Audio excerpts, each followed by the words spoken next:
So we're going to do a very simple pattern now for the fly and the fly facing. So this is a pair of pants that has the stitching on it, a zipper fly, has the fly facing which goes from this edge back to here with the overlocked edge, and the fly extension which goes from the center front around to this point and then back here again. So we're going to do those two pieces. The construction would be slightly different. This is a pair of jeans, but you look at the sewing videos for those. So now we've got our pant block here, and you'll see that this already has the stitching curve marked on it. But to do our first piece, what we need is, because the piece, like this inside edge has to be the actual right side up, we need to flip this pattern piece over, and I'm going to draw around it. So draw down the center front, mark the notch in position, across the top here, and then we're just going to put these dots in here.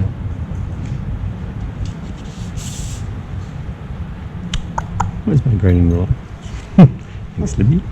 All right, so now we're going to draw in this width, and I've lined it up, so I'm going to make it 4 centimeters wide.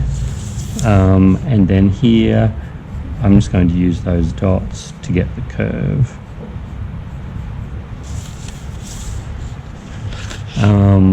Actually, what I forgot, I was supposed to make this 2 centimeters longer here. So that line is actually the stitching line, whereas the pattern line needs to come down 2 centimeters further. So it just needs to be a good curve, because because this is 2 centimeters away, you can't follow that curve to do this stitch line anyway. So you'd put this back, your pattern back on the finished zip to get, use as a guideline to sew that curve. So that's the outline there. Now we need to add seam allowances. So we're going to here add a 1.5 centimeter seam allowance down the front, and we're going to step it in at the notch 1 centimeter, and then actually I'm not going to step that in, I'm going to continue that all the way down. That's what I'm going to do. So there won't, actually there will be a notch there. And then just extend that there. And this has a 1.5 centimeter seam allowance, because we want the when we sew, we want the zip to sit in under 1 centimeter. This is more than 1 centimeter, but the sewing instructions we have on YouTube only make that 1/2 centimeter. So that's why we need the 1/2 centimeter to go from the seam allowance into the fold, and then another 1 centimeter seam allowance going back again. That's why that adds up to 1.5. And when you're doing the pattern for this as well, what you would do is you would trace out your front like this, and because we need this to match up with this here, we would do a 1.5 centimeter seam allowance here, and would step in 0.5. So Mark, that just helps you hide the zip, doesn't it? Yeah, exactly. You're not going to see it after it's stitched in. And it's the only 1.5 centimeter seam allowance on the whole garment as well. We don't use that again. And we've also put it onto both sides, and it does seem a bit weird because this seam allowance, this 1.5 centimeter seam allowance, is actually going to go in here on that side.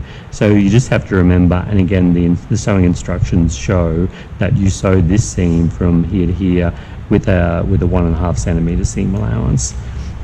And then you've stepped that back to 1 centimeter on to 1 centimeter in the crotch there, the front, yep. Yeah. And that'll be the same on both sides, but on the other side, it's actually, the reason we have it is because we need the step on this side, but rather than cutting 2 pattern pieces, one with a 1 centimeter seam allowance, one with a 1.5, we put the 1.5 centimeter seam allowance on both sides. And so I'm just showing you here how we would add seam allowances.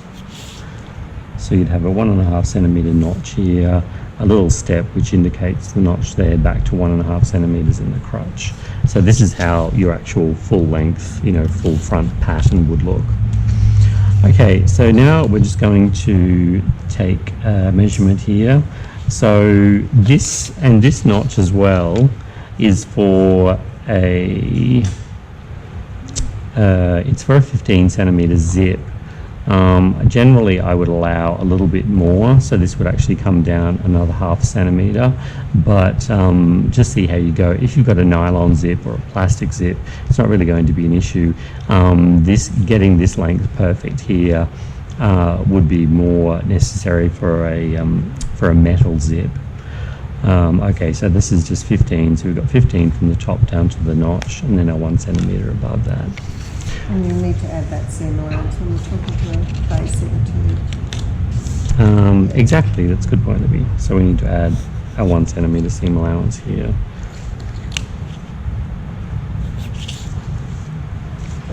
Okay, so now we need to do our extension here.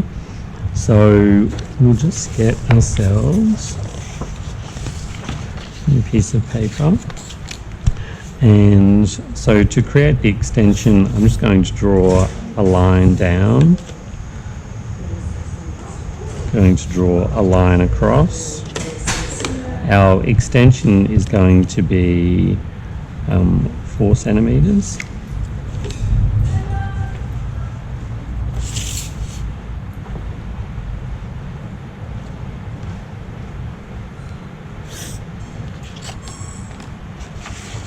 And to get this, the length that we need, we're going to copy this one here. So this is 18 centimetres from the top down to this finished edge here.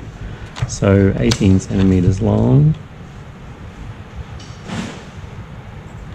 And then I'm going to add an extra centimetre at the bottom, because the sewing instructions have us bagging out this bottom edge here, so we need a centimetre seam allowance to bag that out. And that 18 centimetres, that also includes the seam allowance at the top here, so we don't have to add the seam allowance as extra now, but we can draw it in. And then on this side we need, because this is the finished width, so now we need to add a 1.5 centimetre seam allowance on this edge here. And we'll just measure down to find this notch, 16 centimetres, and we'll just pop a notch in there as well. So this is the fold line. Now we just need to the fold line is always a mirror line, so we need to have the same box here on the other side. So that's 5.5 centimetres here.